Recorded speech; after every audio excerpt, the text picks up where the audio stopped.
Dagdag kaalaman po, bakit kaya hindi nakukuryente yung mga ibon kahit nakapatong sila sa high voltage wire?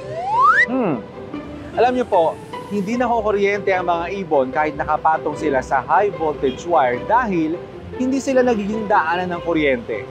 Pero ganito po yan. Kapag nakapato ang ibon sa wire, pareho lang na nasa iisang wire ang mga paa nila. Ang kuryente ay dumadaloy lamang kung may daanan ito mula sa mas mataas na boltahe papunta sa mas mababang boltahe, tulad po ng lupa o ibang wire. Dahil nasa parehong wire lang ang dalawang paa ng ibon, wala pong boltahe na nag-iiba sa pagitan ng mga paa nila, kaya walang kuryenteng dumadaloy sa katawan ng ibon. At para makadaloy po ang kuryente sa katawan ng ibon, kailangan nito ng daan papunta sa lupa o sa isa pang wire na may ibang boltahe. Pero kadalasan, wala naman pong hinahawakan na ibang bagay ang mga ibon habang sila ay nakapatong sa isang wire. Kaya wala pong isang kumpletong circuit na pagdadaluyan ng kuryente sa kanilang katawan. Pero ang tanong, kung tao ang gagawa nito, ligtas kaya?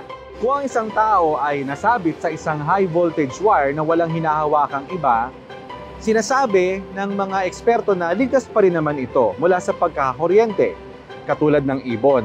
Dahil walang boltahe na mag-iiba sa katawan ng tao, kaya walang kuryenteng dadaloy sa kanya. Pero delikado po iyan dahil hindi tulad ng ibon, mas malaki po ang katawan ng tao, kaya mas madali siyang maaksidente o madikit sa ibang wire na grounded o sa mismong lupa.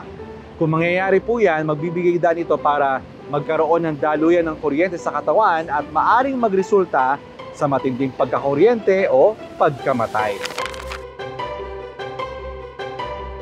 Sa madaling salita, hindi po ligtas at wag na pong subukan. Ang mga professional po na nag-aayos sa mga high voltage wire ay meron pong mga espesyal na mga kagamitan na kanila pong ginagamit para maiwasan po ang aksidente ng pagkakuryente.